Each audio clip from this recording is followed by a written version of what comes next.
இன்று நமக்கு என்னென்னமோ கவலை இருக்கிறது. கவலைக்கு பஞ்சமே கிடையாது. ஒரு லிஸ்ட்டு கொடுத்து, ஒரு பேப்பர், பெரிய A4 ஷீட்டு, ஒரு 10 பேப்பரை கொடுத்து உங்களுடைய கவலைகளை எழுதுங்கள்னு சொல்லி கொடுத்தோன்னு வச்சுக்கோங்க. என்ன கவலை எல்லாருக்கும் ஒவ்வொருத்தருக்கும் ஒவ்வொரு மாதிரி. சில பேர் வீடு வாங்கலம்பாங்க, சில பேர் வீட்டுக்கு வாங்கின கடனை அடைக்கலம்பாங்க, சில பேர் கார் வாங்கலம்பாங்க, சில பேர் காருக்கு வாங்கின கடனை அடைக்கலம்பாங்க. இப்படி பார்த்தீங்கன்னு சொன்னால் எக்கச்சக்கமாக இருக்கும். அப்படி கவலைகள் 10 பேப்பரில் எழுத சொன்னால் 10 பேப்பரும் ஃபுல்லாகிடும். அவ்வளோ கவலை. அதில் எங்கேயாவது அல்லாஹ்வின் பக்கம் மக்களை அழைக்க வேண்டும். மக்கள் அல்லாஹ்வை வணங்காமல் இருக்கிறார்களே, மக்கள் அல்லாஹ்வை தெரியாமல் இருக்கிறார்களே, இணை வைக்கின்றார்களே, நிராகரிக்கின்றார்களே, அல்லாஹ்வை வணங்குவதில்லையே, அல்லாஹ்வின் கடமைகளை செய்வதில்லையே, இதை நினைத்து நான் கவலைப்படுகிறேன் என்று ஒரு வார்த்தையை நாம் உண்மையாக நமது கவலையின் பட்டியல்களிலே சேர்க்க முடியுமா? யோசித்து பாருங்கள். எல்லா கவலையும் எனக்கு இருக்கு, ஆனால் அது நிறைவேறுகிறதோ நிறைவேறவில்லையோ எனக்கு பிரச்சனை இல்லை. தௌஹீதுடைய முதல் கவலை அல்லாஹ்வின் பக்கம் மக்களை அழைக்க வேண்டும். மக்களை அல்லாஹ் வணங்கவில்லையே என்ற கவலை எனக்கு பெரிய கவலை. யோசித்து பாருங்கள், சொல்ல முடியுமா? குர்ஆனுடைய வசனங்களை படிக்கின்றோம். நமது வாழ்க்கையிலே ஏன் ஈமான் இருக்கிறது என்று சொல்கிறோம், இபாதத்துகள் செய்கிறோம், தான தர்மங்கள் செய்கிறோம், எவ்வளவோ பெரிய நல்ல காரியங்களை செய்கிறோம், குர்ஆன் ஓதுகிறோம், குர்ஆனை மனப்பாடம் செய்கிறோம். இப்படியெல்லாம் நாம் இருக்கும்போது நமக்கு ஏன் அந்த சஹாபாக்களுக்கு ஏற்பட்ட ஒரு ஈமானிய மாற்றங்கள், அந்த தாக்கங்கள், அவர்களுக்கு அல்லாஹ்வுடைய மார்க்கத்தோடு ஏற்பட்ட அந்த ஈடுபாடு, அல்லாஹ்வோடு அவர்களுக்கு இருந்த அந்த ஈமானிய அன்பு, பாசம், பிரியம், நேசம், இதெல்லாம் நமக்கு கிடைக்கவில்லையே? அப்படி என்றால் அவர்களிடத்தில் இருக்கக்கூடிய அந்த ஈமானிய உணர்வு நமக்கு இல்லையே, அவர்களுக்கு அல்லாஹ்வோடு இருந்த ஈடுபாடு நமக்கு இல்லையே. அமல்கள் எல்லாம் இருக்கின்றனவே, செயல்கள் எல்லாம் இருக்கின்றனவே, அவர்களுக்கு அல்லாஹ்வோடு இருந்த அந்த கனெக்ஷன், அந்த இணைப்பு நமக்கு இல்லையே என்று இப்படி ஒரு பட்டியலை பார்க்கும் பொழுது சஹாபாக்களில் ஒவ்வொருவரிடமும் இருந்த ஒரு அமல் நம்மிடத்தில் இல்லை. எல்லா அமல்களும் இருக்கின்றன. தஹஜ்ஜத் தொழக்கூடியவர்கள், குர்ஆனை மனனம் செய்தவர்கள், சதகா, கைராத், தான தர்மங்கள் அள்ளி கொடுப்பவர்கள், இப்படி எல்லாம் இருக்கிறது. ஆனால் சஹாபாக்களிடம் விசேஷமாக இருந்த ஒரு அமல் நம்மிடத்தில் இல்லை. அதுதான் அல்லாஹ்வின் அடியார்களை அல்லாஹ்வின் பக்கம் அழைப்பது. அல்லாஹ்வின் அடியார்களை அல்லாஹ்வின் பக்கம் அழைப்பது, இதுதான் தாவா. தாவா என்றால் என்ன? அல்லாஹுவை அறியாத மக்களுக்கு அல்லாஹுவை பற்றி சொல்வது. அதற்காக நீங்கள் பெரிய படித்த பண்டிதராக இருக்க வேண்டும் என்ற அவசியம் இல்லை. லா இலாஹ இல்லல்லாஹ் முஹம்மதுர் ரசூலுல்லாஹ் ஸல்லல்லாஹு அலைஹி வஸல்லம், இந்த தூய திருக்கலிமாவின் அர்த்தத்தை நீங்கள் மனப்பாடம் செய்து கொண்டு இதை உணர்ந்து இதை நீங்கள் மக்களுக்கு சொன்னால் போதும். நண்பா, தோழா, எனக்கு வேண்டியவனே, என் இனத்தவனே, என் ஊருக்காரரே, என் நாட்டுக்காரரே, என்னோடு பழகக்கூடியவரே, எனக்கு ஒரு விஷயம் தெரியும். அந்த விஷயத்தை நீங்கள் ஏற்றுக்கொண்டால் நீங்கள் இந்த உலகத்திலும் வெற்றி அடைவீர்கள், மரணத்திற்கு பிறகும் வெற்றி அடைவீர்கள். உங்களை படைத்த இறைவன் உங்களை கொண்டு திருப்தி அடைவான், உங்களுக்கு நிரந்தர சொர்க்க வாழ்க்கை கிடைக்கும். லா இலாஹ இல்லல்லாஹ் என்று சொல்லுங்கள், நீங்கள் வெற்றி அடைவீர்கள். இவ்வளவுதான் தாவா. தாவா என்ன? நபிமார்கள் என்ன சொன்னார்கள்?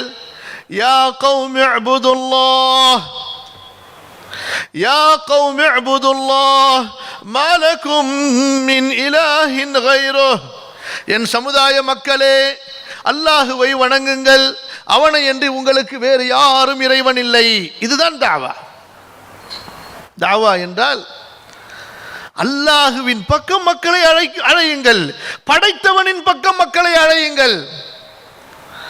சொல்லும் போது உங்களை படைத்த இறைவனை வணங்க நான் உங்களை அழைக்கிறேன். யா கௌமி இஅ்புதுல்லாஹ் யா அய்யுஹன் நாஸ் இஅ்புது ரப்பக்கும் அல்லதீ ஹலகக்கும் வல்லதீன மின் கப்லிக்கும், உங்களை படைத்த, உங்களது முன்னோரை படைத்த உங்களது படைப்பாளனை, உங்களது இறைவனை, உங்களது இரட்சகனை நீங்கள் வணங்குங்கள். இதுதான் வார்த்தை, இதுதான் தாவா. இன்று நாம் ஏன் சொல்ல மறுக்கிறோம் தெரியுமா? அழைக்க மறுக்கிறோம் தெரியுமா? இங்கிருந்து நீங்கள் புரிந்து கொள்ளுங்கள், நம்முடைய ஈமான் பலவீனமாக இருக்கிறது. எனவே இதை மாற்றார்களுக்கு முன்னால் சொல்ல பயப்படுகிறோம் அல்லது கூச்சப்படுகிறோம். இரண்டில் ஒன்று, ஒன்று பயம் அல்லது வெட்கம், ஒன்று பயம் அல்லது வெட்கம். அப்படித்தானங்க ஒரு மூமினுடைய கடமை சகோதரர்களே. நபிக்கு மட்டும் கடமை, அடிப்பட்டது, கஷ்டப்பட்டது, சிரமப்பட்டது, துன்பப்பட்டது எல்லாம் நபியே முடித்துவிட்டு சென்று விட்டார்கள், இனி நமக்கு கவலையே இல்லை என்று கிறிஸ்தவர்களைப் போல முஸ்லிம்களிலே ஒரு கூட்டம் எண்ணிக்கொண்டிருக்கிறது. கிறிஸ்தவர்களுடைய நம்பிக்கை என்ன? நம்ம எல்லா பாவத்துக்கும் ஜீசஸ் சிலுவையில் அறையப்பட்டு விட்டார், முடிந்தது. அவருடைய இரத்தம் நமது பாவங்களை மன்னித்து விட்டது. இது அவர்களின் நம்பிக்கை. இன்று முஸ்லிம்களுடைய செயல்பாடுகளை பார்த்தால் இப்படித்தான் என்ன தோணுகிறது. பட வேண்டிய கஷ்டங்களையும் சந்திக்க வேண்டிய சிரமங்களையும் எல்லாவற்றையுமே நபி சகித்து விட்டார்கள், சந்தித்து விட்டார்கள். இனி நமக்கு வேறு வேலையே கிடையாது. நாம் இந்த அமல்களை மட்டும் நமக்கு நாமே செய்து கொண்டு நாம் சொர்க்கத்திற்கு சென்று விடலாம் என்று பலர் எண்ணிக்கொண்டிருக்கிறார்கள். முடியாது சகோதரர்களே. அழைப்பு பணி செய்யாமல் சொர்க்கத்திற்கு செல்வது மிக சிரமம். தாவாவை கையில் எடுக்காமல் ஈமான் உறுதி பெறுவதே சிரமம். ஈமானே பலவீனமாக இருக்கிறது என்றால் பிறகு அமல்களை என்ன சொல்வது? பிறகு இந்த பலவீனமான ஈமானை வைத்து அமல்களை வைத்து எந்த சொர்க்கத்திற்கு செல்வது?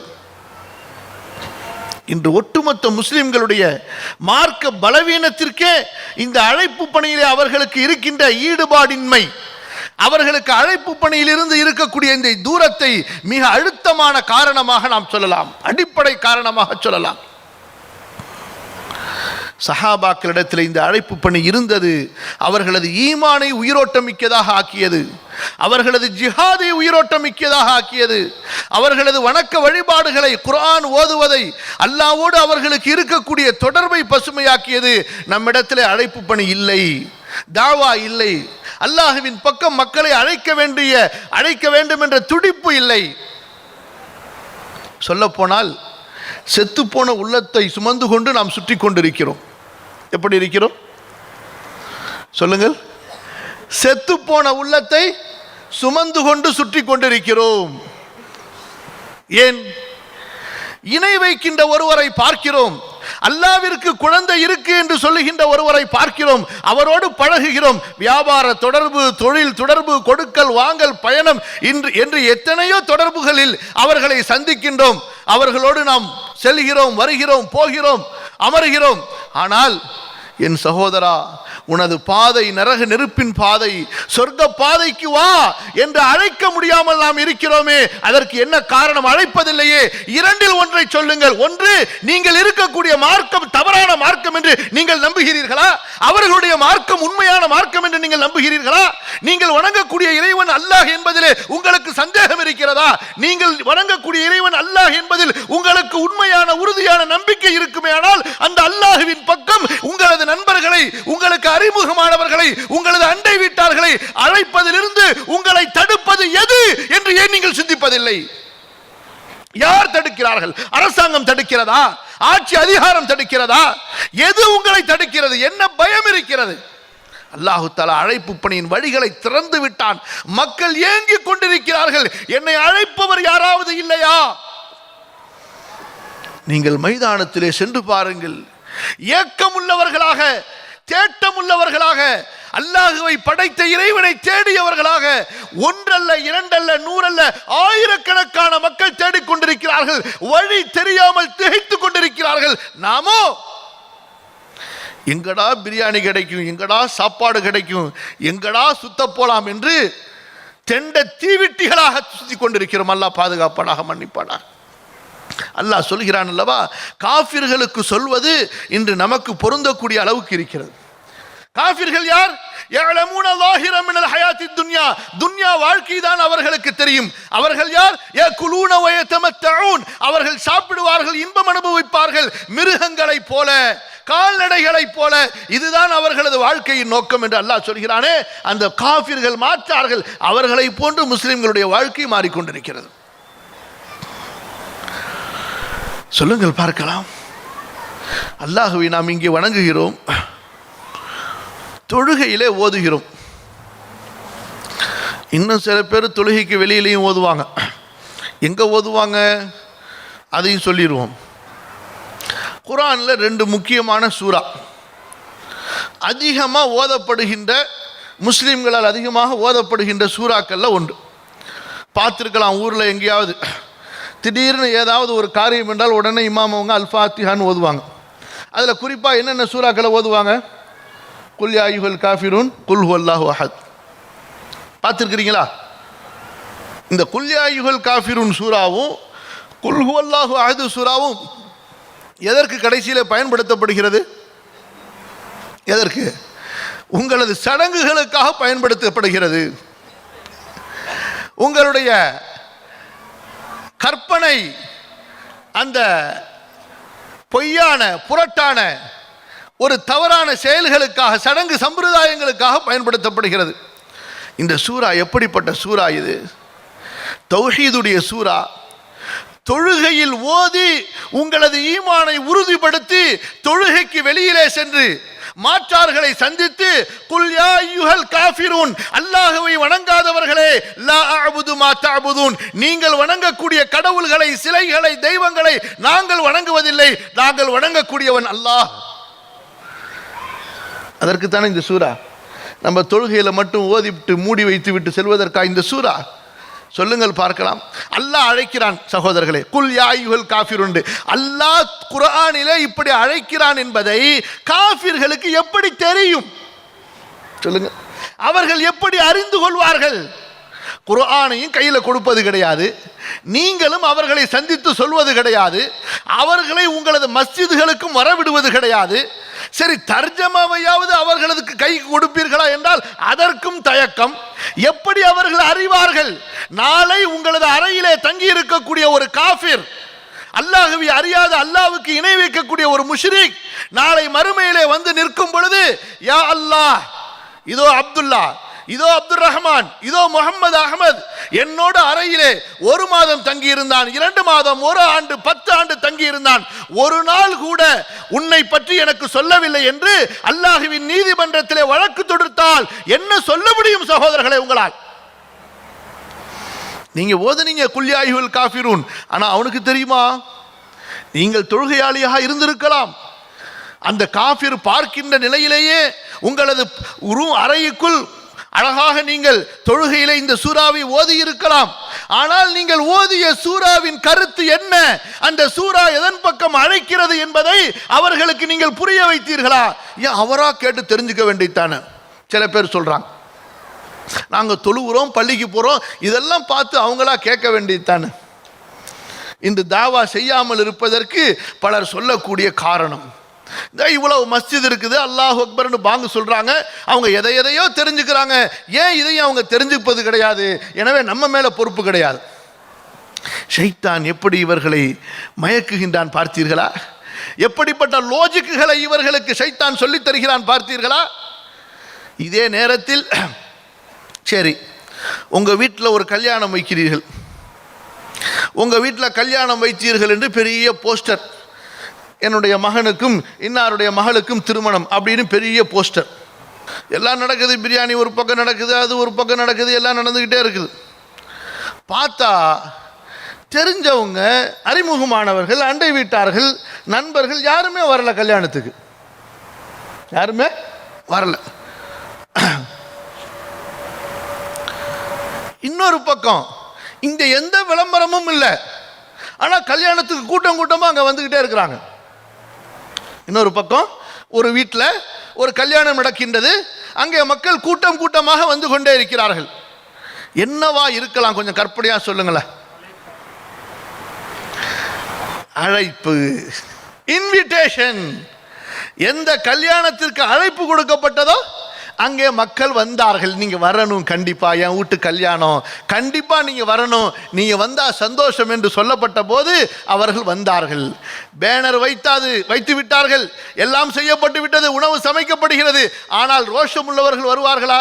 யாராவது திருட்டுத்தனமா சாப்பிட்றவங்க வேணா வந்துட்டு போலாமே தவிர ஒழுங்கானவர்கள் யாராவது வருவார்களா? வரமாட்டார்கள். ஏன்? பக்கத்து வீட்டுக்காரர் என்ன சொல்வார்? எங்களை அழைக்கலையே, எங்களை கூப்பிடவில்லையே, எங்களுக்கு சொல்லவில்லையே, நாங்கள் எப்படி செல்வது? உங்கள் வீட்டு ஒரு மகிழ்ச்சியான ஒரு காரியத்திற்கு, ஒரு நல்ல காரியத்திற்கு நீங்கள் உங்களது நண்பர்கள், எங்கோ பழகிய நண்பர்கள், படிக்கின்ற காலத்திலே உங்களோடு படித்தவர்கள் என்றெல்லாம் தேடி தேடி சென்று அலைந்து சென்று அவர்களுக்கு இன்விடேஷன் கொடுக்கின்றீர்கள் உங்கள் வீட்டு கல்யாணத்திற்கு, உங்கள் வீட்டு விசேஷத்திற்கு. ஆனால் அல்லாஹ்வுடைய மார்க்கம் உங்களுக்கு உங்களது வீட்டின் நிகழ்ச்சியை விட கேவலமாக, அற்பமாக மாறிவிட்டது. அல்லாஹ்வின் மார்க்கத்திற்கு நாங்கள் அழைக்காமல் மக்கள் வர வேண்டும் என்று எதிர்பார்க்கிறீர்கள். அல்லாஹ்வுடைய மார்க்கம் உங்களது வீட்டை விட, உங்களது வீட்டின் நிகழ்ச்சிகளை விட உங்களுக்கு அற்பமானதாக மாறிவிட்டது. எனவே உங்களது வீட்டுக்கு, உங்களது வீட்டின் நிகழ்ச்சிக்கு நீங்கள் அழைப்பு கொடுக்கின்றீர்கள், அதற்காக சிரமப்படுகின்றீர்கள், அதற்காக நேரத்தை ஒதுக்கின்றீர்கள், அதற்காக செல்வத்தை செலவழிக்கின்றீர்கள், அதற்காக வேலைகளை விட்டு சிரமப்பட்டு பயணம் செய்து பல தூரம் சென்று முடியவில்லை என்றால் தொலைபேசியிலாவது தொடர்பு கொண்டு, அவர்கள் கிடைக்கவில்லை என்றால் ஒன்றுக்கு பல முறை தொடர்பு கொண்டு, அப்போதும் கிடைக்கவில்லை என்றால் மெயில் மூலமாக, குறுந்தகவல்கள் மூலமாக, செய்திகள் மூலமாகவது உங்களை பலமுறை நான் தொடர்பு கொள்ள முயற்சித்தேன், உங்களை தொடர்பு கொள்ள முடியவில்லை, உங்களுக்கு இன்விடேஷன் அனுப்பியிருக்கின்றேன், கண்டிப்பாக வாருங்கள் என்று சொல்லக்கூடிய அளவிற்கு உங்களது வீடும் உங்களது வீட்டு விசேஷமும் உங்களுக்கு முக்கியமாக, சிறப்பாக, உயர்ந்ததாக இருக்கிறது. அல்லாஹ்வுடைய மார்க்கம் உங்களுக்கு அதை விட தாழ்ந்து விட்டது. அல்லாஹ்வின் மார்க்கத்தின் பக்கம் நீங்கள் அழைக்க மாட்டீர்களா? எப்படிப்பட்ட ஒரு நிலை பாருங்கள். நமக்கே வெட்கமாக இல்லையா? கேவலமாக இல்லையா? நாம் அல்லாஹ், ரப்பி அல்லாஹ், எனது ரப்பு அல்லாஹ் என்று சொல்வதற்கு என்ன தகுதியை வைத்திருக்கிறோம்? அந்த ரப்பின் பக்கம் ஒருவரை உருக்கமாக கெஞ்சி கதறி அவரிடத்திலே மன்றாடி அல்லாஹுவை சொல்வதற்குண்டான உணர்வு இல்லை. ரப்பி அல்லாஹ் என்று சொல்வதற்குண்டான தகுதி நம்மிடத்தில் என்ன இருக்கிறது சகோதரர்களே? படைத்த இறைவனின் உணவை சாப்பிடுகின்றோம், அவன் கொடுத்த இந்த மார்க்கத்தில் உள்ள அத்தனை நேமத்துகளையும் அனுபவிக்கின்றோம். ஆனால் அல்லாஹ்வின் பக்கம் அழைப்பதற்குண்டான நேரம் இன்னும் நமக்கு வரவில்லை. ஒன்று பயம், அல்லது கூச்சம், அல்லது ஷைத்தானிய சிந்தனைகள், ஷைத்தானிய லாஜிக்குகள் நம்மை தடுத்துக் கொண்டிருக்கின்றன. அல்லது இந்த வேலையெல்லாம் நபியினுடைய காலத்திலேயே முடிந்து விட்டது, சஹாபாக்களின் காலத்திலேயே முடிந்து விட்டது. அப்படி கூட சிலர் சொல்கிறார்கள், இந்த காலத்தில் யாரையும் நம்ம நான் முஸ்லிம்களை அழைக்க வேண்டிய அவசியமே கிடையாதுன்னு சொல்லிட்டு. இது நம்ம வேலையே கிடையாது, நம்மளை நம்ம சீர்திருத்தி கொண்டிருந்தால் போதும், நம்மெல்லாம் சரியாயிட்டா நம்மளை பார்த்து மக்கள் கூட்டம் கூட்டமாக வருவாங்களாம். இதுவும் ஒரு ஷைத்தானிய, சாத்தானிய சிந்தனை இது. அப்படி நான் கேட்குறேன், நாம் சரியாகிவிட்டால் நம்மை பார்த்து மக்கள் கூட்டம் கூட்டமாக வருவார்கள் என்றால், உலகத்தில் அல்லாஹ்வின் சட்டங்களில், மார்க்க விஷயங்களில் 100% முழுமையாக சரியாக சொல்லாலும் செயலாலும் கொள்கையாலும் நம்பிக்கையாலும் குடும்ப வாழ்க்கையாலும் பொருளாதாரத்திலும் சரியாக வாழ்ந்த ஒருவர் அல்லாஹ்வுடைய தூதர் ஸல்லல்லாஹு அலைஹி வஸல்லம் அவர்களை பார்த்து மக்கள் ஏன் இஸ்லாமிற்கு வரவில்லை? அவர்கள் அழைத்து வந்தார்கள். சொல்லுங்கள் பார்க்கலாம். உங்களது தாவா உண்மையாக இருக்குமேனால், நாம் சரியாயிட்டாலே நம்மளை பார்த்து மக்கள் இஸ்லாமிற்கு வந்து விடுவார்கள் என்றால், அல்லாஹ் தஆலா நபிமார்களுக்கு மக்களை அழையுங்கள், அழைத்த பிறகு அடி வாங்குங்கள், ஏன் கொல்லப்பட்டாலும் சகித்துக் கொள்ளுங்கள் என்று ஏன் அல்லாஹ் சொல்லி இருக்க வேண்டும்? கொல்லப்பட்டார்களா இல்லையா? அடிக்கப்பட்டார்களா இல்லையா? ஏன் அடிக்கப்பட்டார்கள்? யா கௌமி இஅ்புதுல்லாஹ், அல்லாஹ்வை வணங்குங்கள் மக்களே. இந்த சிலைகளை, இந்த சிற்பங்களை, இந்த உருவங்களை, இந்த சிலுவைகளை வணங்காதீர்கள் என்று சொன்னதால் அடிக்கப்பட்டார்கள், என்று சொன்னதால் ஊரை விட்டு துரத்தப்பட்டார்கள், என்று சொன்னதால் கொலையும் செய்யப்பட்டார்கள். நாம் ஒரு சின்ன அற்ப சுகத்தை கூட இழக்க தயாரில்லை. சில இடத்துக்கு தாவாவுக்கு போகும்போது, இந்த ரூமில் முஸ்லீம்களுடைய ரூம், உங்கள் யாராவது நான் முஸ்லீம் இருக்காங்களா, அவங்களுக்கு தாவா கொடுப்போமா? சொல்லும், வணங்க பிரச்சனை வந்துருங்க, நீங்கள் பாட்டுக்கு சொல்லிட்டு போயிடுவீங்க, அப்புறம் எங்களுக்குள்ளார பிரச்சனை வந்துருங்க, எங்களுக்குள்ளார சண்டை வந்துருங்க, எதுக்குங்க பிரச்சனை, நாங்கள்லாம் ஒத்துமையாக இருக்கிறோங்க. எப்படி முஸ்லீம்கள் சொல்லக்கூடிய வார்த்தை என்ன வார்த்தை? தாவா கொடுப்பது நட்பை முறித்துவிடும், தாவா கொடுப்பது பழக்கத்தை கெடுத்துவிடும், தாவா கொடுப்பது பிரிவினையை ஏற்படுத்தும், நமக்கு மத்தியில் ஒரு மிஸ் அண்டர்ஸ்டாண்டிங் ஏற்பட்டுவிடும். இவையெல்லாம் ஷாத்தானிய சிந்தனைகள் சகோதரர்களே. அல்லாஹ்வுடைய மார்க்கத்திலிருந்து உங்களை தடம் புரளச் செய்வதற்கு, உங்களை பலவீனமாக்குவதற்கு, உங்களால் பலர் நேர்வழி பெற்று நாளை மறுமையிலே அவர்களின் அமல்கள் எல்லாம் உங்களுக்கு அல்லாஹ் ரப்புல் ஆலமீன் கூட்டி கொடுப்பானே, அந்த பெரும் நன்மையிலிருந்து நீங்கள் இழக்க வேண்டும் என்பதற்காக ஷைத்தான் சொல்லக்கூடிய சிந்தனைகள் ஏமாந்து விடாதீர்கள். அல்லாஹ் சுப்ஹானஹு வ தஆலா இந்த தாவா பணியிலே அல்லாஹ் ரப்புல் ஆலமீன் அவன் தெரிவிக்கக்கூடிய அந்த மகிழ்ச்சி இருக்கின்றது. அல்லாஹ்வின் பக்கம் மக்களை அழைக்கும் போது, ரப்பின் பக்கம் மக்களை அழைக்கும் பொழுது நம்முடைய ரப்பு சந்தோஷப்படுவதை போன்று நாம் சுஜூதிலே அவனுக்கு முன்னால் இருக்கும்போது கூட அவன் அந்தளவு சந்தோஷப்படுவதில்லை. எப்போது நாம் அல்லாஹ்வின் பக்கம் அவனது அடியார்களை அழைக்கின்றோமோ அப்போது படக்கூடிய சந்தோஷத்தோடு ஒப்பிட்டு பார்க்கும் பொழுது. நான் சொல்றது புரியுதுங்களா? புரியல சொல்லுங்க பார்க்கலாம். அல்லாஹ்வின் பக்கம், ரப்பின் பக்கம் நாம் மக்களை அழைக்கும் போது, லா இலாஹ இல்லல்லாஹ் சொல் சகோதரா, அல்லாஹ்வை அறிந்து கொள், அல்லாஹ் தான் உன்னை படைத்தான், இந்த சிலைகள் படைக்கவில்லை, இந்த சிலுவைகள் படைக்கவில்லை, இந்த தெய்வங்கள் நீ நம்புகின்ற இந்த கற்சிலைகள் எதுவுமே உன்னை படைக்கவில்லை, உன்னை படைத்தவன் மேலே இருக்கின்றான், அர்ஷுக்கு மேல் உயர்ந்தவன், அவன்தான் உன்னை படைத்தான், தாயின் கருவறையிலே படைத்தான், உனது உயிரை படைத்தான், உடலிலே உயிரை ஊதினான், உனக்கு இந்த கண்களை, இந்த செவியை, இந்த ஆற்றலை அவன்தான் கொடுத்தான், உனது தாய் தந்தையை அவன்தான் படைத்தான், உனக்கு இரணத்தை அவன்தான் கொடுக்கின்றான், உன் உயிர் அவனது கைவசம்தான் இருக்கிறது, அவனை நீ வணங்கு, அவன்தான் உனது அல்லாஹ், அவன் கொடுத்த மார்க்கம் தான் இஸ்லாம், அவன் அனுப்பிய தூதர் தான் முஹம்மது ரசூலுல்லாஹ் ஸல்லல்லாஹு அலைஹி வஸல்லம். மூன்றே வார்த்தைகள், வாக்கியங்கள், அவ்வளவுதான். கொஞ்சம் கூட்டி கொஞ்சம் குறைச்சி நேரத்திற்கு ஏற்ப இந்த வார்த்தையை சொல்லும் பொழுது நம்மை படைத்த அல்லாஹ் ரப்புல் ஆலமீன் நம் மீது சந்தோஷப்படுகிறான் பாருங்கள். நான் முதல்ல கேட்டுக்கிறேன், அந்த சந்தோஷம் வேணுமா வேணாமான்னு சொல்லி. ரப்பு என்னை கொண்டு திருப்தி அடைய வேண்டும் என்ற தேட்டம், ஆசை, உணர்வு, வேட்கை, அதற்குண்டான தேடல் இருந்தால்தான் நான் பேசக்கூடிய பேச்சுகளோ, அறிஞர்கள் பேசக்கூடிய பேசிய பேச்சுக்களோ மாற்றங்களை ஏற்படுத்தும்.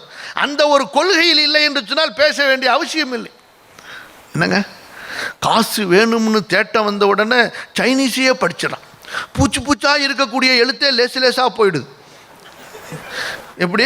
காசு பணம்னு தெரிஞ்ச உடனே பூச்சி பூச்சா இருக்கு எழுத்து, அந்த எழுத்தை கரெக்டாக படிச்சிடறான், கரெக்டாக பேசிடுறான். ஏன்பா? காசுங்க, அந்த எழுத்துக்கு பின்னாடி காசு மறைஞ்சிருக்கு. பார்த்தீங்களா? அதனால தான் தமிழ்நாட்டில் கரெக்டாக சொன்னாங்க, பணம்னா பேயும் வாங்கி திறக்குமா, பணம்னா பணமும் வாங்கி திறக்குமா, பணம் பாதாளம் வரைக்கும் போகுமா, பணத்தை பற்றி அவ்வளவு சொல்லி வச்சிருக்கிறாங்க. பார்த்தீங்களா? யோசித்து பார்த்தோமா? அல்லாஹ் நாளை மறுமையிலே அல்லாஹ்வுடைய பொருத்தம் இருக்கின்றதே சகோதரர்களே, இதற்கு ஈடாக ஒரு இன்பம் இருக்குமா? ரப்புடைய சந்தோஷம், அல்லாஹ்வுடைய மகிழ்ச்சி சகோதரர்களே. நீங்கள் 1000 ரக்காத்துகள் தொழுவதை விட, அதனால நஃபில் தொழுகிறதெல்லாம் விட்டுருங்கன்னு நான் சொல்லலைங்க, குர்ஆன் ஓதுறதெல்லாம் விட்டுருங்கன்னு சொல்ல, நஃபில் இபாதத்துகளையும் அதிகப்படுத்துங்கள். நாம் செய்யக்கூடிய உபரியான வணக்க வழிபாடுகளை விட அல்லாஹ்வை அறியாத ஒரு அடியான், அவன் முற்றிலும் காஃபிராக இருக்கட்டும், முஷ்ரிக்காக இருக்கட்டும், அல்லது முஸ்லிம்களிலேயே அல்லாஹ்வை அறியாமல் கபர்களை வணங்கக்கூடிய, தர்காக்களை வணங்கக்கூடிய, படங்களை வணங்கக்கூடிய மக்களாக இருக்கட்டும், அல்லது அல்லாஹ்வின் கடமைகளை செய்யாத, தொழுகை இல்லாத, நோன்பில்லாத மக்களாக இருக்கட்டும், இப்படி எந்த வகையில் அல்லாஹ்வை விட்டு தூரமாக இருந்தாலும் சரி, இதையும் ஒன்றை புரிந்து கொள்ள வேண்டும். இங்கும் சில பிரச்சனை இருக்கிறது. சிலர் என்ன எண்ணிக்கொண்டிருக்கிறார்கள் என்றால், அழைப்பு பணி என்றால் அதை முஸ்லீம் அல்லாதவர்களுக்கு மட்டும்தான் செய்ய வேண்டும், நாங்கள் முஸ்லீம்களிடத்தில் செல்ல மாட்டோம் என்று ஒரு கூட்டம் முஸ்லீம்களை சீர்திருத்ததான் எங்களது கடமை, அவர்களை சீர்திருத்தினால் போதும், மற்றவர்களெல்லாம் தானாக வந்து விடுவார்கள் என்று தப்பு நம்பிக்கை வைத்திருக்கக்கூடிய ஒரு கூட்டம். இப்படி 2 வகையிலும் வழிகேடு. ஒரு வழிகேடு என்ன? எங்களுக்கு மற்றவர்களை அழைப்பதுதான் பொறுப்பு, முஸ்லிம்களை பற்றி எங்களுக்கு கவலை இல்லை, அவர்களுக்கு எல்லாம் தெரிந்து விட்டது, இனி அவர்களது பொறுப்பு, அவர்கள் உண்டு, அவர்களது மார்க்கம் உண்டு என்று இவர்களை புறக்கணிப்பது. இல்லை, முஸ்லிம்களை திருத்தினால் போதும், மற்றவர்களை அழைக்க வேண்டிய அவசியம் இல்லை என்று சொல்வது, இதுவும் இன்னொரு ஓரத்திலே ஒரு தப்பு.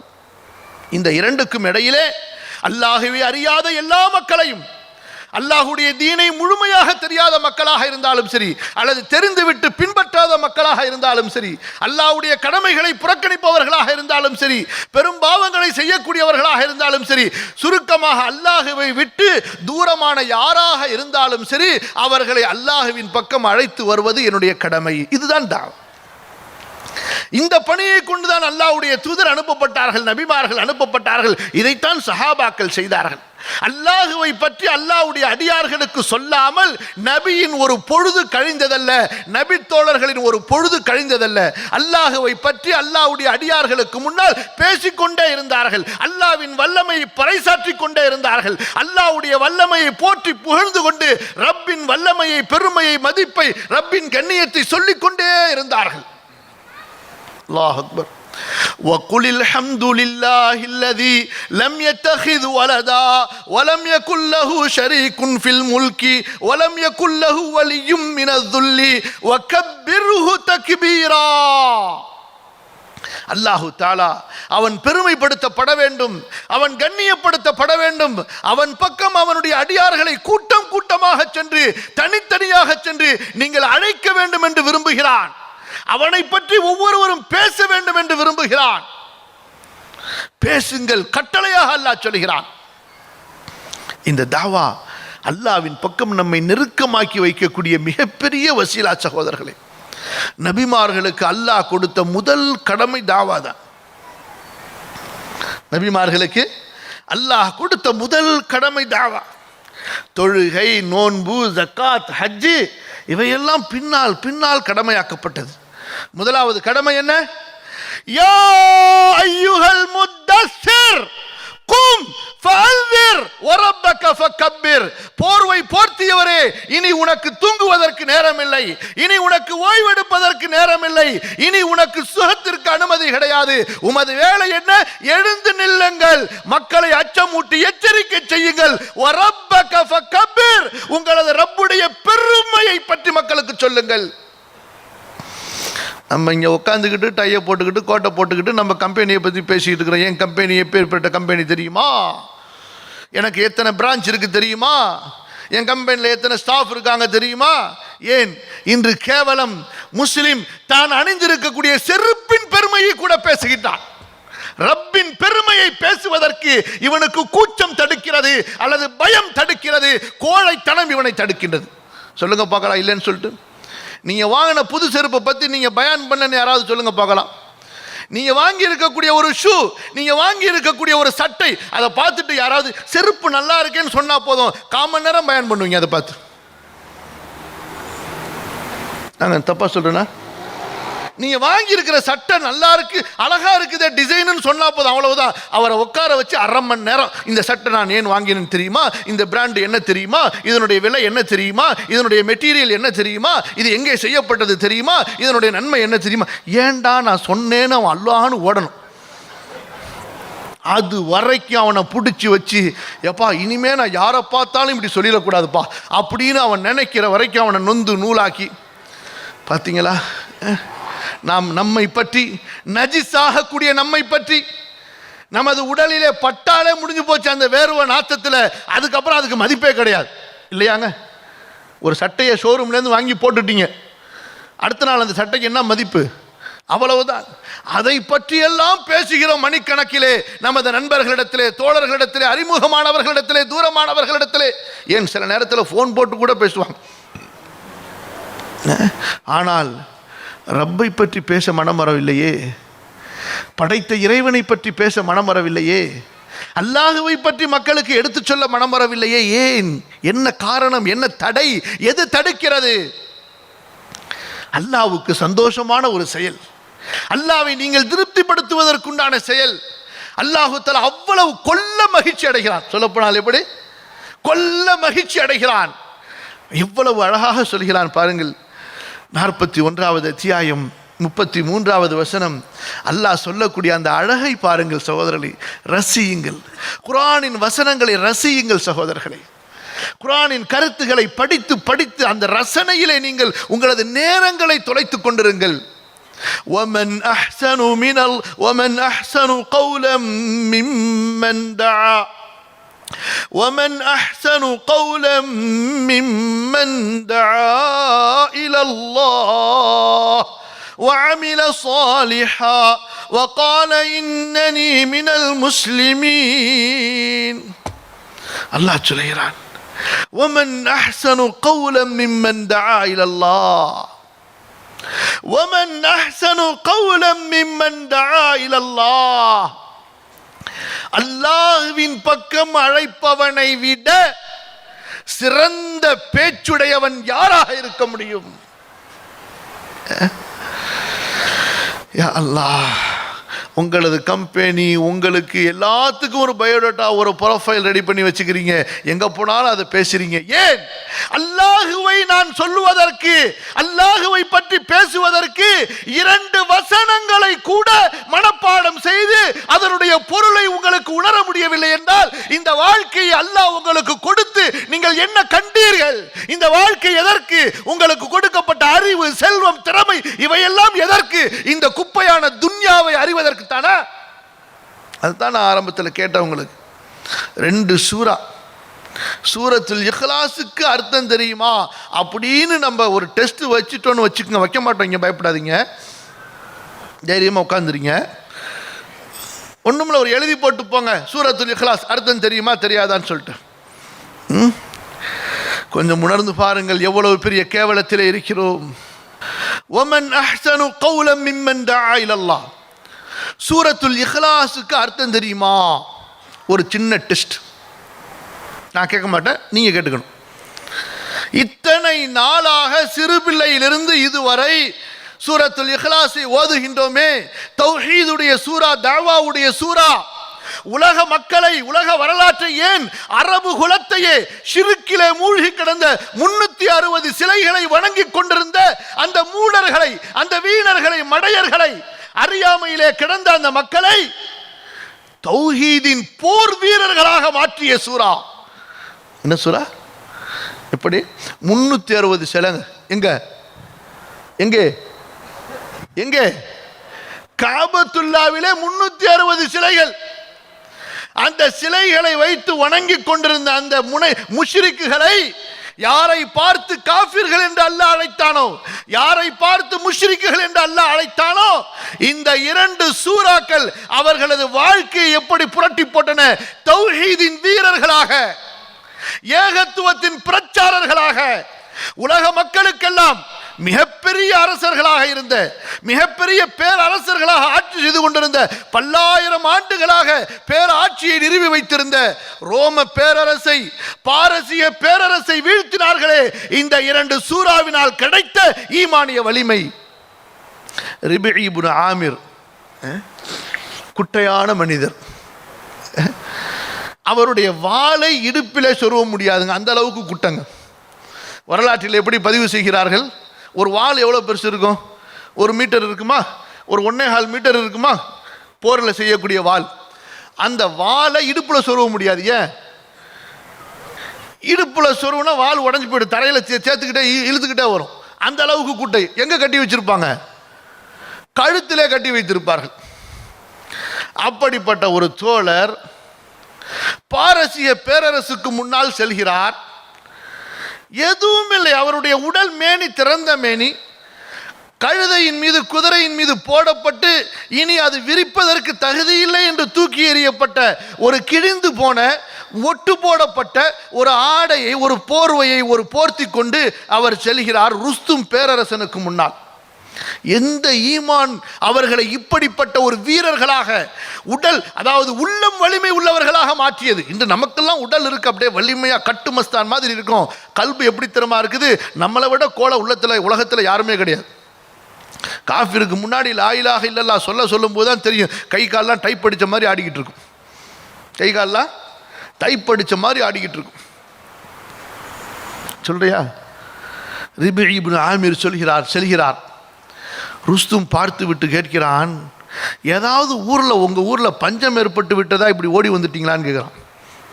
கேள்வி எப்படி இலக்காரமாக, ஏதாவது பசி, பட்டினி, பஞ்சமா, நீங்கள்லாம் இப்படி மொத்தமாக ஓடி வந்துட்டீங்களேன்னு சொல்லிட்டு சிரித்து கொண்டு சொல்லக்கூடிய அந்த பதிலை பாருங்கள். நஹ்னு கௌமுன் இப்தஅஸனல்லாஹ் லினுக்ரிஜல் இபாத மின் இபாதத்தில் இபாதி இலா இபாதத்தி ரப்பில் இபாத். எங்களை அல்லாஹ் அனுப்பி இருக்கின்றான், ருஸ்துமே நாங்களாக வரவில்லை. என்ன துணிவு பாருங்கள்.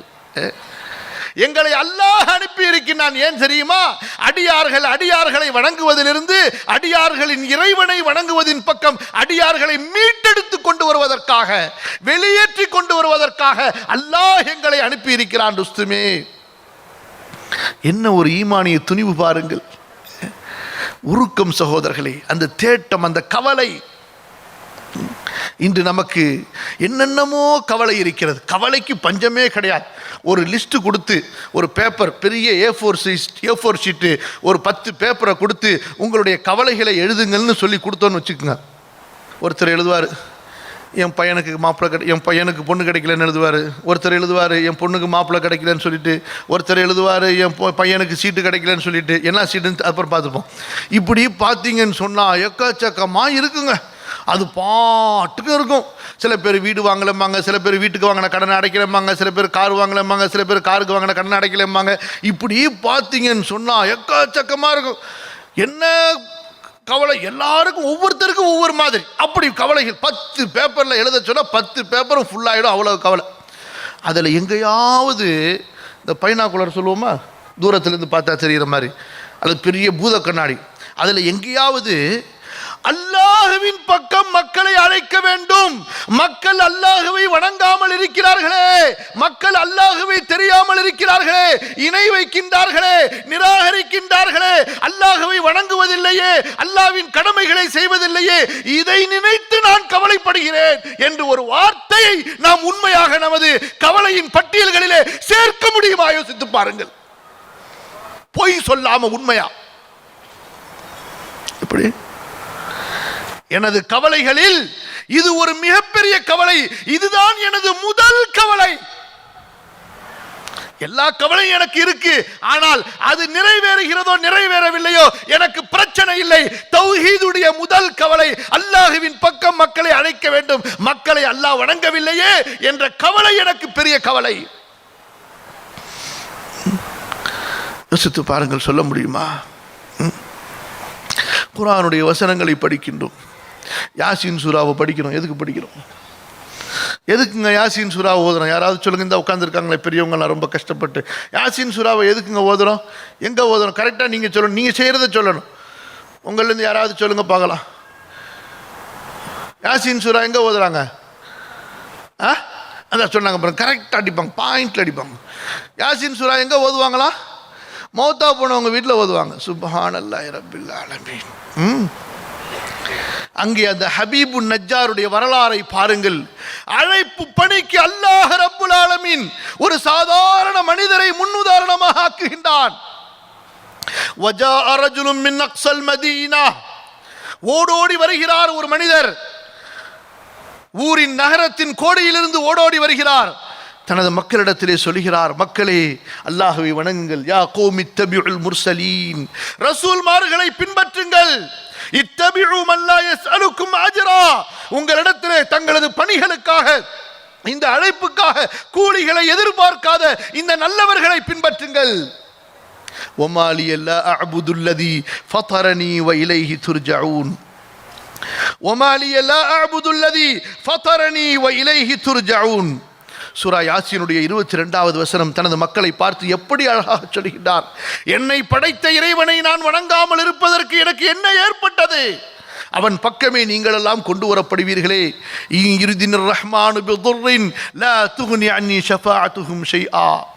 உங்களது சிலைகள் எனக்கு என்ன செய்ய முடியும்? ரஹ்மான் என்னை தண்டிக்க நினைத்தால். என்ன நடக்கிறது தெரியுமா?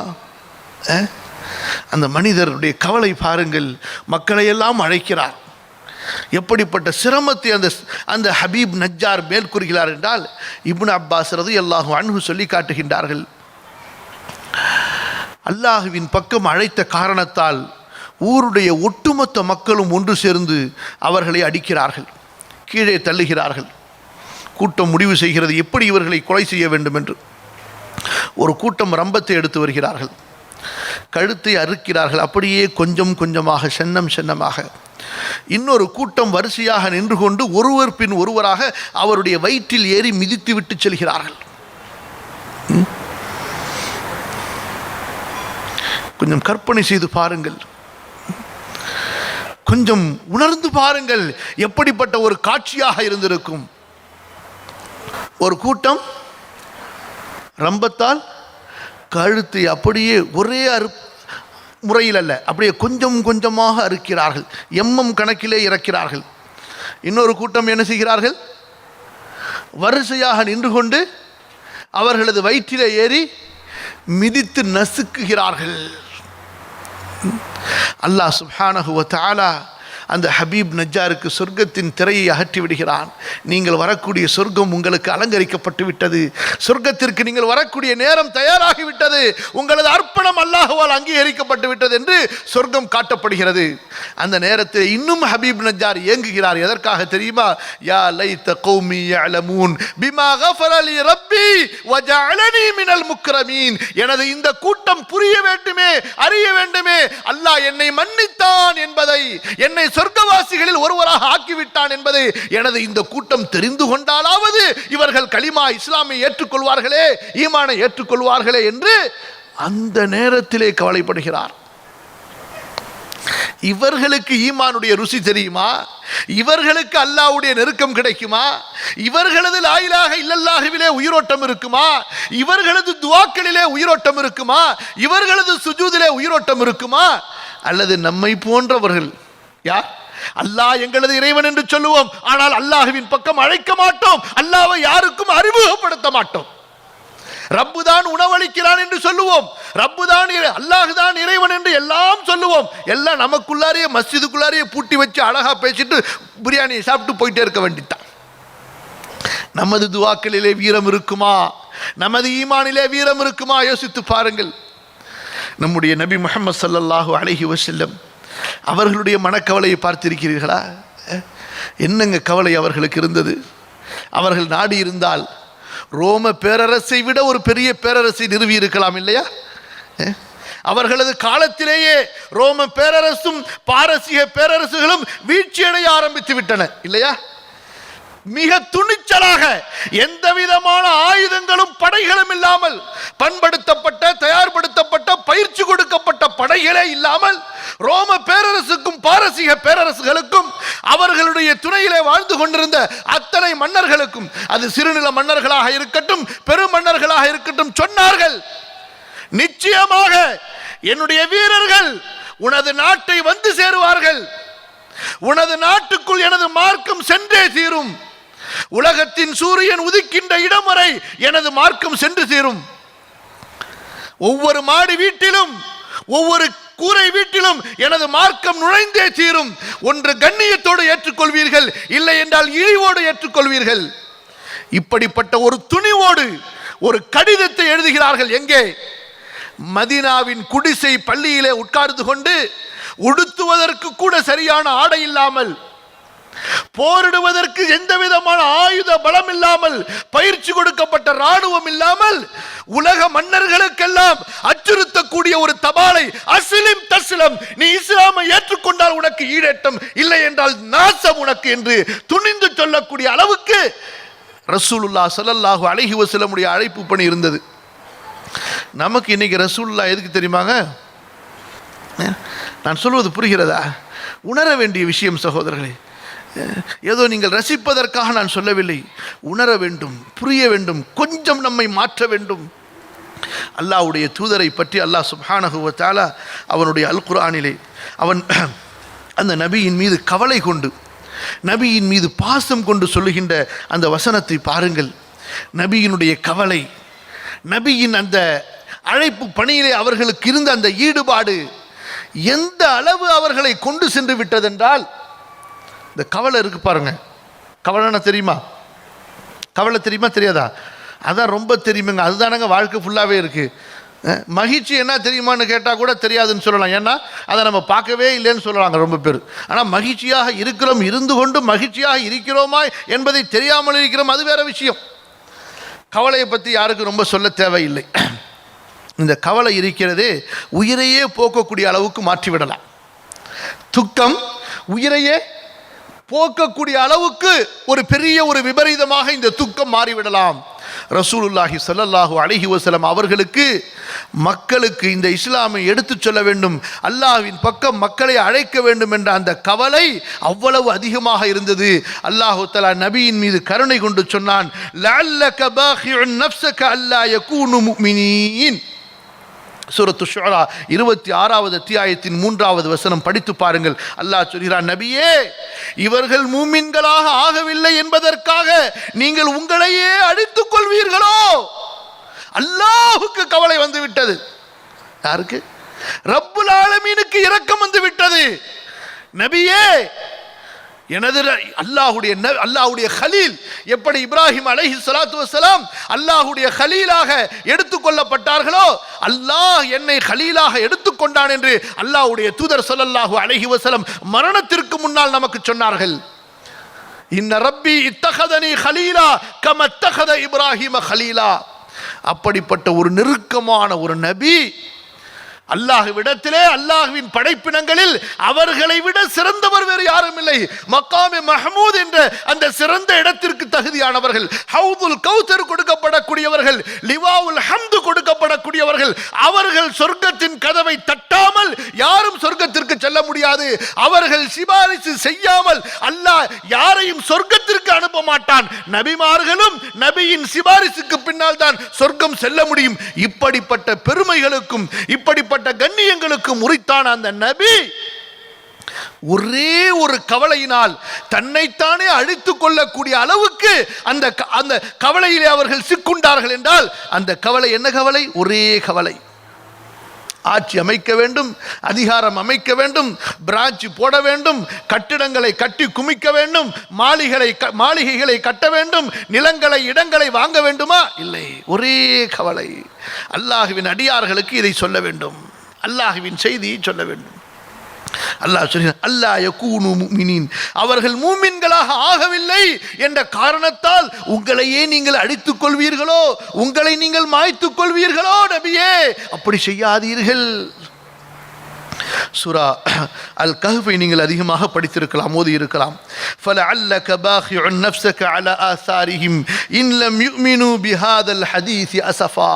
இந்த குர்ஆனை அவர்கள் நம்பிக்கை கொள்ளவில்லை என்ற காரணத்தால் கவலைப்பட்டு அசஃபா, கவலைப்பட்டு துக்கப்பட்டு நபியே, நீங்கள் உங்களையே அழித்துக் கொள்வீர்களா? கொஞ்சம் யோசித்து பாருங்கள் கண்ணியத்திற்குரியவர்களே, நாம் எந்த கவலையோடு இந்த உலகத்திலே வாழ்ந்து கொண்டிருக்கிறோம்? யாருக்காக வாழ்கிறோம்? எதற்காக வாழ்கிறோம்? நமக்கும் ரப்புக்கும் இடையில் உண்டான அந்த தொடர்பை எப்படி நாம் உறுதிப்படுத்திக் கொண்டிருக்கிறோம்? அல்லாஹு தஆலா இந்த அழைப்பு பணியை விரும்பினால் செய்யலாம், விரும்பவில்லை என்றால் விட்டுவிடலாம் என்று ஒரு ஆப்ஷனாக, ஒரு விருப்பத்திற்கு உட்பட்ட சட்டமாக ஆக்கவில்லை. அழைத்தே ஆக வேண்டும். உங்களால் முடிந்த அளவு உங்களுக்கு தெரிந்ததை சொல்லி உங்களை சுற்றி உள்ளவர்களை, இதற்காக நீங்கள் தூரமாக பயணம் செய்யவில்லை என்றாலும் சரி, அன்றாடம் நீங்கள் சந்திக்கக்கூடியவர்களை, அது உங்களுடைய வீடுகளுக்கு அருகிலோ அல்லது உங்களது நிறுவனங்களுக்கு அருகிலோ, உங்களது பணிகளுக்கு மத்தியிலோ அல்லது பயணத்திலோ, எந்த விதத்திலோ மாற்றார்களை நீங்கள் சந்திக்கும் போது அவர்களை நீங்கள் அழைக்காமல், அவர்களுக்கு நீங்கள் இந்த இஸ்லாமை எடுத்துச் சொல்லாமல் அவர்களை விட்டு நீங்கள் பிரியக்கூடாது. இதுதான் அழைப்பு பணி. அதற்காக நீண்ட நேரம் அவர்களுக்கு உரையாற்ற வேண்டிய அவசியமும் இல்லை. அழகிய வார்த்தைகளை கொண்டு அவர்களை சிந்திக்க தூண்டுங்கள், அவர்களுக்கு இந்த செய்தியை போட்டு விடுங்கள். உலக மக்களின் வெற்றி, இம்மை மறுமையின் வெற்றி நீங்கள் லா இலாஹ இல்லல்லாஹ் சொல்வதிலே இருக்கிறது. இதைத்தானே அல்லாஹ்வுடைய தூதர் ஸல்லல்லாஹு அலைஹி வஸல்லம் சொன்னார்கள். மக்காவின் கடை தெருவுகளிலே, ஹஜ்ஜுடைய காலங்களிலே, மக்கள் கூடியிருக்கக்கூடிய நேரங்களிலே என்ன சொன்னார்கள்? யா அய்யுஹன் நாஸ் கூலு லா இலாஹ இல்லல்லாஹ் துஃப்லிஹு. உலக மக்களே, லா இலாஹ இல்லல்லாஹ் சொல்லுங்கள், வெற்றி அடைவீர்கள். அல்லாஹ் இதைத்தான் சொன்னான். உதுஉ இலா சபீலி ரப்பிக பில் ஹிக்மதி வல் மௌஇதத்தில் ஹஸனா. சூரா அன்-நஹல் 16வது அத்தியாயம் 125வது வசனம். அல்லாஹ் சொல்கிறான், நபியே, உங்களது ரப்புடைய மார்க்கத்தின் பக்கம் அழையுங்கள். என்ன அழகான வார்த்தை பாருங்கள். எப்படி அழையுங்கள்? ஞானத்தோடு அழையுங்கள். எப்படி அழையுங்கள்? அழகிய உபதேசங்களை கொண்டு அழையுங்கள். நாம் யார் பக்கம் அழைக்க வேண்டும்? யார் பக்கம்? அல்லாஹ்வின் பக்கம், அல்லாஹ்வின் மார்க்கத்தின் பக்கம் அழைக்க வேண்டும்.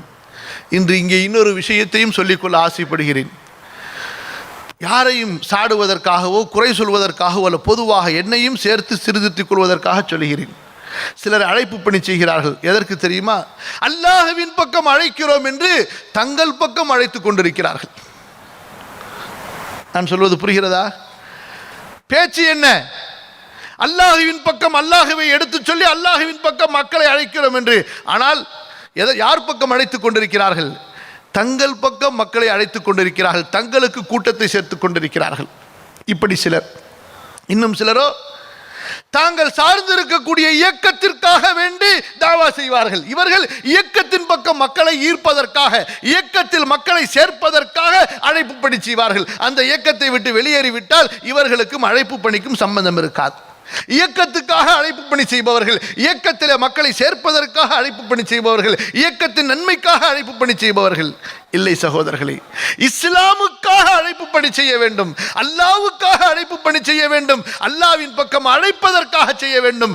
நமது பெருமையை மக்கள் புரிய வேண்டும், நம்மை மக்கள் மதிக்க வேண்டும், நம்மை மக்கள் ஏற்றுக்கொள்ள வேண்டும் என்பதற்காக அல்ல, அல்லாஹ்வை மக்கள் ஏற்றுக்கொள்ள வேண்டும் என்பதற்காக அந்த இஹ்லாஸோடு அழைக்க வேண்டும். அவர்கள்தான் தங்களை மக்களில் இருந்து வித்தியாசப்படுத்திக் கொள்ள மாட்டார்கள்.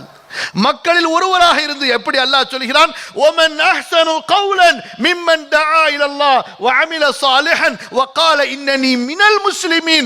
அவர் உலக மக்களை அல்லாஹ்வின் பக்கம் அழைப்பார், அவரும் நல்ல அமல் செய்வார். அவர் என்ன சொல்வார்? நானும் முஸ்லிம்களில் ஒருவர், நானும் முஸ்லிம்களிலே ஒருவர். நான் உங்களுடைய தலைவன் அல்ல, நான் உங்களுடைய வழிகாட்டி அல்ல, எனக்கும் உங்களுக்கும் வழிகாட்டி அல்லாஹ்வும் அல்லாஹ்வுடைய தூதரும், அல்லாஹ்வின் பக்கம் உங்களை அழைக்கிறேன். எப்படி இருக்க வேண்டும் சொல்வது புரியுதுங்களா? கவனிக்கிறீங்களா? யார் பக்கம் அழைக்க வேண்டும்? அல்லாஹ்வின் பக்கம், அல்லாஹ்வுடைய தீனின் பக்கம் அழைக்க வேண்டும். என்ன ஏத்துக்குங்க, என்ன மதிங்க, என்னுடைய ஏக்கத்தை ஏற்றுக்கொள்ளுங்க, என்னுடைய ஏக்கத்தில் சேருங்க. அதற்காக அல்ல, யாருக்காக? அல்லாஹ்விற்காக சேரும். இப்படி இந்த அழைப்பு பணியை நாம் நம்மால் முடிந்த அளவு சிறுக சிறுக ஆரம்பிக்கும் போது, அதற்கு பிறகு பாருங்கள் சகோதரர்களே, நமது வாழ்க்கையிலே ஏற்படக்கூடிய நல்ல நல்ல மாற்றங்களை, நமது துஆக்களில் ஏற்படக்கூடிய அந்த பலத்தை, அல்லாஹ்விற்கு முன்னால் உட்காரும் பொழுது அல்லாஹ்விடத்திலே நமக்கு ஏற்படக்கூடிய அந்த நெருக்கத்தை அப்போது நீங்கள் உணர்வீர்கள். இந்த அழைப்பு பணி நம்முடைய குணங்களை சீர்படுத்தும். இன்று முஸ்லிம்களுடைய குணம் கெட்டிருக்கிறது என்றால், அல்லது வேறு ஏதாவது முஸ்லிம்களுடைய குணத்தை பற்றி இழிவாக சொல்லப்படுகிறது என்றால், அதற்கு பெரும் காரணம் என்னவென்றால், அழைப்பு பணியை விட்டு முஸ்லிம்கள் தூரமாக இருக்கின்றார்கள். எனவே அவர்களுடைய குணம் அப்படி இருக்கிறது. சஹாபாக்களுடைய குணம் மிக உயர்வாக இருந்தது, அழைப்பு பணியிலே ஒன்று இருந்தார்கள், எனவே குணம் அவர்களுக்கு உயர்வாக இருந்தது. இபாதத்துகள் ஏன் அவ்வளவு அவர்கள் செய்த இபாதத்துகளை போன்று நம்மால் இபாதத்துகளை ஈடுபட முடியவில்லை? நமக்கு இந்த அழைப்பு பணியிலே இருக்கின்ற இந்த பலவீனம். அல்லாஹ் பாதுகாப்பானாக. இப்படி பலவிதமான ஈமானிய இஸ்லாமிய மார்க்கத்தில் இருக்கக்கூடிய விஷயங்களில் இருக்கக்கூடிய நம்முடைய பலவீனம், குறைபாடுகள் களையப்பட்டு ஒரு குறைந்தபட்சம் சஹாபாக்களிலே கடைசி தரஜாவில் உள்ள ஒரு சஹாபியுடைய ஈமானுக்கு நெருக்கமாக நாம் ஆக வேண்டும் என்றால், இந்த அழைப்பு பணியை அன்றாட வாழ்க்கையிலே தொடர்ந்து அழகிய முறையிலே அல்லாஹ்வுக்காக செய்வதை தவிர வேறு ஒரு காரணத்தை, வேறு ஒரு வழியை சொல்லவே முடியாது சகோதரர்களே. அல்லாஹ்வுக்கு நெருக்கமான பாதை, அல்லாஹ்வுக்கு பிரியமான பாதை, ஈமானை வலுப்படுத்தக்கூடிய பாதை, குர்ஆனோடு நம்மை நெருக்கக்கூடிய பாதை, ஏன் குர்ஆனை நமக்கு புரிய வைக்கக்கூடிய பாதை, நம்முடைய அமல்களை அதிகப்படுத்தக்கூடிய பாதை. அப்படிப்பட்ட இந்த ஒரு அழைப்பு பணி, அதிலே நமது பங்களிப்பு இருக்க வேண்டும். நம்மால் முடிந்த அளவு சொல்லால், செயலால், உதவியால் எப்படியாவது அழைப்பு பணியிலே பங்கெடுக்க வேண்டும். அன்றாட வாழ்க்கையிலே இந்த அழைப்பு பணியை நாம் சம்பந்தப்படுத்த வேண்டும். அந்த ஒரு உறுதி வந்து விட்டால் போதும், அடுத்து பாருங்கள் வழிகளை அல்லாஹ் எப்படி திறக்கிறான் என்று. அல்லாஹ் சுப்ஹானஹு வ தஆலா எனக்கும் உங்களுக்கும் அந்த நற்பாக்கியத்தை தருவானாக. அல்லாஹ்வை வணங்கி வழிபட்டு வாழ்வதோடு அல்லாஹ்வின் பக்கம் மக்களை அழைக்கக்கூடிய நற்பாக்கியத்தை தருவானாக.